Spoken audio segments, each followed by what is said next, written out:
Hello students, आज हम आपको कुछ मिस्टीरियस एंट्री लेके आए हैं। ये एंट्रीज कुछ ऐसी एंट्रीज हैं जब आप इन्हें करने बैठोगे तो आपको कभी समझ में नहीं आएगा कि पैसा आ रहा है या पैसा जा रहा है। तो इन चीज़ों को मैं इसके अंदर आपको करके बताऊंगा, क्योंकि इन एंट्री को करना थोड़ा सा मुश्किल हो रहा है। तो आप ये देखेंगे कि एंट्री हम कैसे कर पाएंगे और अगर हम कहीं काम कर रहे हैं तो वहाँ पर इस एंट्री का क्या मतलब हो सकता है। तो आइए स्टार्ट करते हैं। सबसे पहले हम बात कर रहे हैं ओपनिंग बैलेंस की। जब हम ओपनिंग बैलेंस की बात करते हैं तो इसकी कोई भी एंट्री नहीं बनती है। ओपनिंग बैलेंस में हम क्या करते हैं, जो भी कैश में हमारे पास पैसा होता है, जब हम लेजर बनाएंगे कैश का, तो उस कैश के जब लेजर बनाएंगे तो उसमें नीचे एक ओपनिंग बैलेंस का ऑप्शन होता है। उस ओपनिंग बैलेंस के ऑप्शन के अंदर इस बैलेंस को डाल देंगे, जो यहाँ पर दिया हुआ है 885 मतलब 885.50 रुपीज़, ये आप डाल देंगे तो एक एंट्री यहाँ पर समाप्त हो जाएगी। आपको कोई एंट्री वाउचर एंट्री नहीं करनी है इसकी। पिछले साल जो पैसा बचा हुआ होता है ये वो एंट्री होती है। इसके बाद है पेड भगवती। अगर हम पेड भगवती की बात करें, ये भी समझ में आता है, भगवती टू कैश हो जाएगा। इसके बाद है रिसीव फ्रॉम आरवती, ये भी समझ में आता है, कैश अकाउंट डेबिट टू आरवती हो जाएगा। Receive on account of cash cell, receive कर रहे हैं on account of cash cell. अगर हम कैश सेल कर रहे हैं तो सिर्फ जो एंट्री बनेगी वो cash account debit to sale बनेगी। रिसीव ऑन अकाउंट तो वो हो ही रहा है। Paid to M Mukesh and company for office fan. मैंने क्या किया, मेरे यहाँ एक बंदा काम करता है, उसका नाम है एम मुकेश, मुकेश नाम है उसका, और मैं उसको कुछ पैसा दे रहा हूँ। काय के लिए दे रहा हूँ? फैन सही करा लें, कि मेरा फैन खराब हो गया, सीलिंग फैन ऑफिस का। तो मैंने कहा ये ऑफिस का सीलिंग फैन सही करा लो, ये लो पैसे। तो अब जब वो पैसे लेके गया तो क्या मैं उसका नाम लिख दूं कि मैंने उसको पैसा दिया? नहीं लिख सकते ना, क्योंकि मैंने उसको पैसा एक्चुअली दिया है काम के लिए, उसको पैसा नहीं दिया। वो मेरा कर्जदार नहीं है, क्योंकि मैंने उसे पैसा नहीं दिया। मैंने एक काम कराना था, ऑफिस का फैन सही कराना है, उसके लिए मैंने उसे पैसे दिए हैं। तो हम जो नाम लिखेंगे इसमें ऑफिस फैन का लिखेंगे। काम क्या है हमारा? Office fan. तो office fan account debit to cash हो जाएगी एंट्री, किसी का भी नाम नहीं आने वाला है यहाँ पर।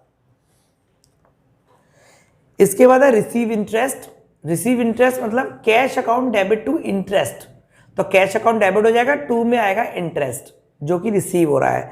लेकिन देखिए ये एंट्री जब कोई पढ़ेगा तो कुछ ऐसे पढ़ेगा, receive interest from P Pratap on loan guaranteed to him 200 रुपये। तो जब हम रिसीव इंटरेस्ट की बात कर रहे हैं तो एंट्री वहीं खत्म हो जाती है, cash account debit to interest. अगर होता रिसीव इंटरेस्ट मेरे बैंक में होता, चेक रिसीव होता मेरे को, तो हम बैंक कर सकते थे। अन्यथा इसमें और कुछ भी नहीं किया जाएगा, पी प्रताप का नाम कहीं पर आएगा भी नहीं।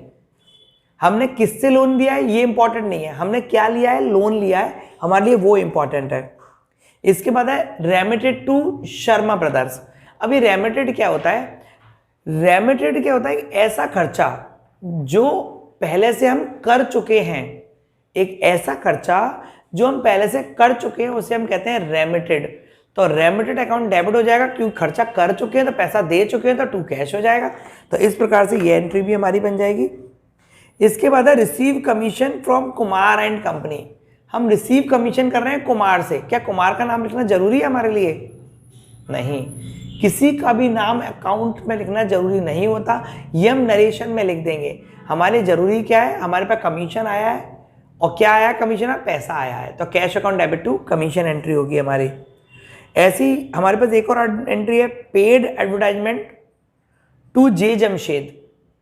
Paid advertisement to J Jamshed, तो जे जमशेद का नाम भी कहीं नहीं आएगा। ज्यादातर बच्चे क्या करते हैं, advertisement account debit to J Jamshed लिख देंगे, तो ऐसा कभी नहीं करना है आपको।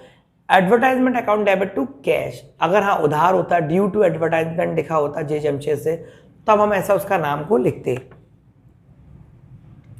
इसके बाद है रिसीव फ्रॉम पी पतवानी, ये सिंपल है, cash account debit to P Patwani. Purchase stationery, हम स्टेशनरी परचेज कर रहे हैं, डेफिनेटली स्टेशनरी क्यों परचेज करेंगे? अपने लिए। तो जब नाम लिखा है स्टेशनरी तो हम स्टेशनरी लिखने वाले हैं। Stationery account debit to cash account लिखने वाले हैं हम। हालांकि यहाँ लिखा है purchase stationery for cash from Raju and sons, तो राजू एंड सन्स का नाम नहीं लिखना है हमें। परचेज स्टेशनरी मतलब stationery account debit to cash लिखना है, 10 रुपये 50 पैसे। परचेज गुड्स फॉर कैश तो परचेज टू कैश हो जाएगा। ड्रॉ फॉर पर्सनल यूज तो drawing account debit to capital हो जाएगा। पर्सनल यूज जब होता है तो उसके लिए हम ड्राइंग लगाते हैं, और कुछ नहीं लिखा है तो drawing account debit to cash हो जाएगा। ड्रॉ फॉर पर्सनल यूज मतलब drawing account debit to cash हो जाएगा। पर्सनल यूज के लिए जब कोई चीज निकाली जाती है तो उसे हम ड्राइंग कहते हैं, तो यहाँ हो जाएगा drawing account debit to cash, नाम नहीं लिखा है ना चीज का इसलिए। Paid salary to Ram Mohan, paid salary, हम सैलरी पेड कर रहे हैं, किसे कर रहे हैं? राम मोहन को। राम मोहन का नाम लिखना जरूरी नहीं है। Salary account debit to cash होगी हमारी एंट्री। इसके बाद है पेड फॉर ऑफिस रेंट, हम ऑफिस रेंट के लिए कुछ पेड कर रहे हैं तो office rent account debit to cash. हमें इसमें फरवरी लिखना जरूरी नहीं है। Paid for office rent, paid for office rent for February, तो फेब्रवरी हमारे लिए इंपॉर्टेंट नहीं है, हम लिखेंगे office rent account debit to cash, और फरवरी का महीना कहीं पर भी नहीं लिखा जाएगा। तो इस प्रकार से ये एंट्री हो जाती है। अभी हम 12वीं एंट्री की भी बात कर लेते हैं। ये जो एंट्री है ये भी बिल्कुल मिस्टीरियस है। इसमें पहली एंट्री है बैलेंस एट बैंक। अगर हम बैलेंस एट बैंक की बात कर रहे हैं तो जो बैंक का हम एक लेजर बनाएंगे, उस लेजर के अंदर नीचे ओपनिंग बैलेंस का ऑप्शन आएगा, उसके अंदर हम ये अमाउंट डालेंगे 1000 रुपये, जो कि हमारा बैंक का अमाउंट होगा। ओके, तो ये हो जाएगा बैलेंस एट बैंक, बैंक के लेजर में वो नंबर डाला होगा। पेड एस सिमोन्स, ये बहुत ही मिस्टीरियस एंट्री है, ध्यान से देखिएगा आप। Paid S Simmons cheque into bank, cheque into bank, into bank मतलब वो बैंक में जा रहा है।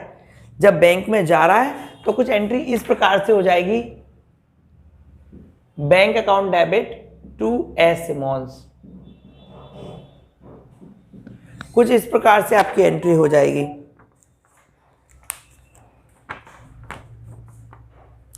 तो paid account debit to S Simmons हो जाएगी आपकी एंट्री। ऐसी draw cheque for trade expense, ये तो सिंपल है, हमने एक चेक निकाला है ट्रेड एक्सपेंस के लिए, तो ट्रेड एक्सपेंस तो डेबिट होते ही है, तो trade expense account debit to bank. इसके बाद एंट्री है draw cheque for H James, हमने एक चेक निकाला है एच जेम्स को देने के लिए, फॉर एच जेम्स मतलब एच जेम्स को देने के लिए, तो draw cheque for H James, he allowed ₹5 as discount, और वो 5 रुपए का डिस्काउंट दे रहा है, टोटल 240 रुपए की एंट्री है। क्योंकि चेक जो है वो 240 रुपए का है तो उसमें से 5 रुपए नहीं निकल सकते, इसका मतलब 245 रुपए बंदे को देने थे और 5 रुपए का डिस्काउंट देने के बाद 240 रुपए बचे। इस एंट्री को मैं आपको करके दिखा देता हूं। एच जेम्स को देने थे, हमने एच जेम्स के लिए चेक निकाला, कितने का था? एच जेम्स का चेक था हमारे पास 245 रुपए का, टू डिस्काउंट मिल गया इसे 5 रुपीज का, और टू क्योंकि ये बैंक चेक है तो बैंक के थ्रू पैसा जाएगा 240 रुपए। इस प्रकार से हम इस एंट्री को बनाएंगे। 240 रुपए बैंक के थ्रू गए, 5 का डिस्काउंट, 245 रुपए देने थे। अगर ये चेक की जगह कैश होता तो यहाँ पर 240 होता, यहाँ 5 होता या 235 होता। अगर ये कैश होता तो, क्योंकि बैंक के चेक में से पैसा नहीं निकाला जा सकता है, इसलिए हम इस एंट्री को इस प्रकार से करेंगे। ड्रॉ चेक फॉर ब्राउन, हमने चेक को निकाला है ब्राउन को देने के लिए, Brown account debit to bank. Paid into the bank cheque of Prema and company, हम पेड कर रहे हैं bank cheque of Prema and company, Prema and company account debit to bank. Draw cheque for Shyamlal and Ramlal partners, हमने एक चेक निकाला है श्यामलाल रामलाल को देने के लिए 100 रुपए का, और डिस्काउंट ₹10 बिल्कुल सेम एज इसी प्रकार से है। अगर हम बात करें तो यहाँ पर हो जाएगा 110 और यहाँ डिस्काउंट हो जाएगा आपका 10 रुपीज का, सही, ये अमाउंट है इसके, और यहाँ पर हो जाएगा 100 रुपीज। यहाँ आ जाएगा श्यामलाल रामलाल पार्टनर और यहाँ डिस्काउंट और बैंक। तो इस प्रकार से ये एंट्री आपकी हो जाएगी यहीं पर, क्योंकि चेक था, हाँ चेक ही था, ड्रॉ चेक, तो चेक था, तो चेक हमने रिसीव 100 रुपए का किया था, तो मैंने चेक किया है 100 रुपए का रिसीव, डिस्काउंट मिला है 10 रुपीज, और श्यामलाल रामलाल पार्टनर के कितने पैसे हुए? 110 रुपए। तो इस प्रकार से हम इस एंट्री को भी कर लेंगे।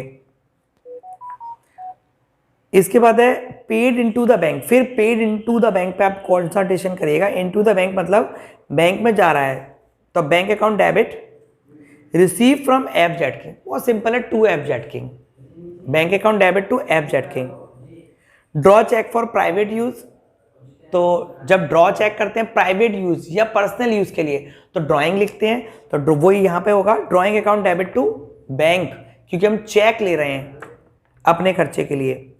Paid E Elliott cheque into bank, तो बैंक में जा रहा है, तो bank account debit to E Elliott. इसके बाद है ड्रॉ चेक फॉर एसएलीन, हमने एक चेक निकाला है एसएलीन के लिए, तो एसएलीन अकाउंट डेबिट टू बैंक, क्योंकि हमने उसको देने के लिए कहा। मतलब यहाँ पर जो लिखने का जो हमने कंफ्यूजन इतना ज्यादा क्रिएट किया हुआ है कि समझने वाला समझ नहीं पाएगा बैंक ऊपर आ रहा है या बैंक नीचे आ रहा है, तो इसलिए बहुत ज्यादा मिस्टीरियस एंट्री है हमारी। इसको जब आप समझेंगे तो आपको बस ये समझना बैंक में जा रहा है। और जब हम ओरिजिनली किसी कंपनी के अंदर काम करने जाएंगे तो वहां पर हर चीज हमें दिखेगी, ये हमने चेक दे दिया, ये हमने चेक ले लिया। जब हम देंगे तो हमें मालूम पड़ेगा हमने दिया है, और हम ले रहे हैं तो हमें मालूम पड़ेगा हमने लिया है। लेकिन यहाँ एंट्री में हमें कुछ भी नहीं मालूम पड़ता, सिर्फ हम इमेजिन करते हैं ये चेक हमने दिया है या हमने लिया है। तो हमने जो इबारत लिखी है पेड इनटू द बैंक, मतलब हमने लिया है, बैंक में दिया है। और रिसीव चेक मतलब भी बैंक में दिया होता है। और अगर हम पेड करेंगे या हमने उसके लिए निकाला है cheque for H James, draw cheque for H James, तो एच जेम्स के लिए निकाला है, तो बैंक वो H James account debit to bank आएगा यहाँ पर। तो इस प्रकार से इस एंट्री को रखना है, आप करेंगे। सारी की सारी एंट्रीज आप नोट कर लीजिएगा, आंसर्स मैंने बोले हैं वो आप नोट कर लीजिएगा, तो एंट्री हो जाएगी। अगली बार से हम कुछ ऐसी एंट्रीज लेके आने वाले हैं जिसके बिना अकाउंट बिल्कुल अधूरा है। अगर वो एंट्री नहीं आती तो अकाउंट नहीं कर सकते। उस एक ही वीडियो में उन सारी एंट्री की बात होगी जो पूरे अकाउंट के अंदर होती है। अगर आपको वीडियो अच्छी लगी तो लाइक और शेयर कीजिएगा, सब्सक्राइब कीजिएगा, बेल आइकन पर क्लिक करना बिल्कुल नहीं भूलेगा। कोई दिक्कत है तो मुझे कमेंट्स करके बताइएगा। Nice meeting you guys.